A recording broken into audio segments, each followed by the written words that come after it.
오늘은 가르침의 윤리에 대한 아주 흥미로운 고대 경전이죠. 로이차 수타를 한번 깊이 들여다보겠습니다. 자, 시작하기 전에 한번 상상해 보세요. 만약 여러분이 엄청난 지혜나 깨달음을 얻었다면 그걸 다른 사람들과 나눠야 할까요? 아니면 나 혼자만 간직하는 게 맞을까요? 바로 이 도발적인 질문이 오늘 이야기의 핵심입니다. 좀 극단적으로 들릴 수 있는 이 생각이 바로 로히차라는 아주 부유한 브라만의 주장이었습니다. 그는 지혜를 얻었으면 그냥 비밀로 해야지, 그걸 남에게 가르치는 건 오래된 속박을 끊고 새로운 속박을 만드는 것과 다를 바 없다고 생각했어요. 자, 그럼 오늘 이 심오한 대화를 어떤 순서로 따라가 볼지 한번 살펴보겠습니다. 좋습니다. 그럼 먼저 이 이야기의 배경부터 한번 알아볼까요? 도대체 로이차는 누구고 왜 이런 생각을 하게 됐을까요? 이야기는 부처님께서 살라와티카라는 마을을 방문하면서 시작돼요. 이 마을의 통치자가 바로 로이차였죠. 그런데 그가 깨달음은 혼자만 간직해야 한다는 경전 표현을 빌리자면 파파감 디티카탐, 즉 사악한 견해를 갖게 된 겁니다.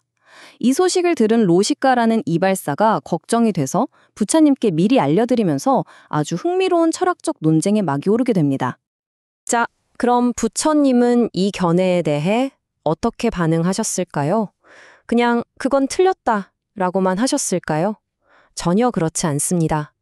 부처님은 아주 능숙하게 로히차 주장의 허점을 파고드십니다. 이 비유가 정말 기가 막히는데요.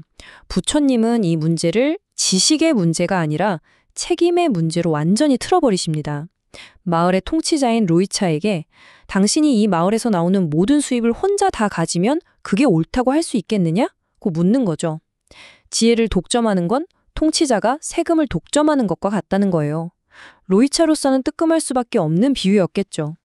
그리고 부처님은 지혜를 나누지 않는 것이 왜 그릇된 견해인지 논리적으로 차근차근 설명하십니다.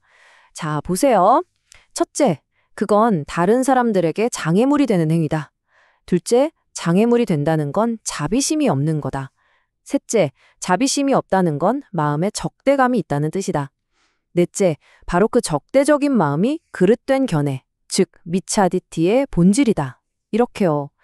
단순한 의견 차이가 아니라 마음의 상태 문제라는 걸 명확히 하신 거죠. 그리고 그 결과는 정말 무겁습니다. 부처님께서는 이런 그릇된 견해를 계속 고집하면 다음 생에 니라야, 즉 지옥이나 축생계에 태어나게 된다고 아주 단호하게 말씀하십니다. 자, 여기서 이야기가 끝나지 않아요. 이제 논의는 한 단계 더 나아가서 가르침을 베푸는 스승들의 문제로 옮겨갑니다. 가르친다고 해서 다 좋은 스승은 아니라는 거죠. 첫 번째로 비난받을 만한 스승은 본인 스스로 아직 목표를 이루지 못한 상태에서 가르치는데 심지어 제자들도 그 말을 듣지 않는 경우입니다. 경전에서는 이걸 마음 떠난 여인을 억지로 껴안으려는 사람에 비유해요. 정말 씁쓸한 비유죠. 아무런 연결도 영향력도 없는 공허한 외침일 뿐이라는 겁니다.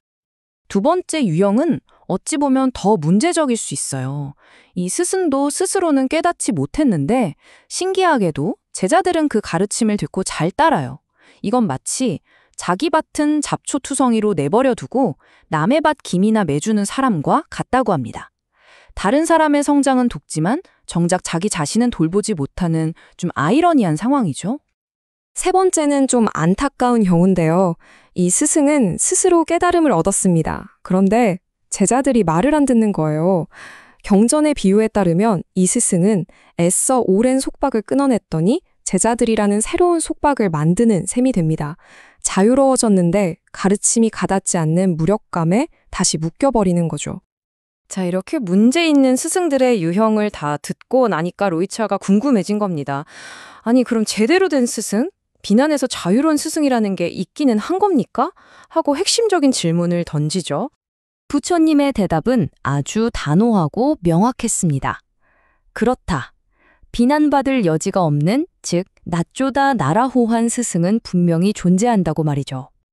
그럼 뭘로 그 스승을 알아볼 수 있을까요? 바로 결과입니다. 스승이 얼마나 대단한 말을 하느냐가 아니에요. 그 가르침을 받은 제자들이 실제로 어떤 변화를 겪고 어떤 위대한 특별함, 즉 울랄한 위세삼을 성취했느냐, 이게 핵심이라는 겁니다.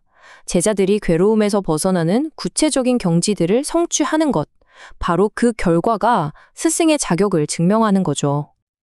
자, 이렇게 논리정연하고 자비로운 설득 앞에서 처음에는 아주 완고했던 로이차의 마음이 완전히 바뀌게 됩니다.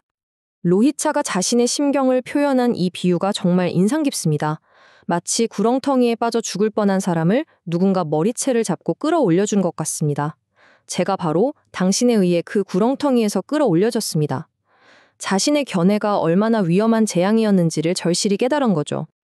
결국 그의 사악한 견해는 원전히 버려졌고 그는 부처님과 그 가르침 그리고 공동체에 귀의하며 새로운 이해의 길을 걷기로 마음먹게 됩니다. 이 고대의 이야기는 오늘을 사는 우리에게도 똑같은 질문을 던집니다. 우리 삶에서 진정한 스승의 조건은 과연 무엇일까요? 그리고 더 중요하게는 나는 지금 누구에게서 그리고 무엇을 배우고 있을까요? 한 번쯤 생각해 볼 만한 질문인 것 같습니다.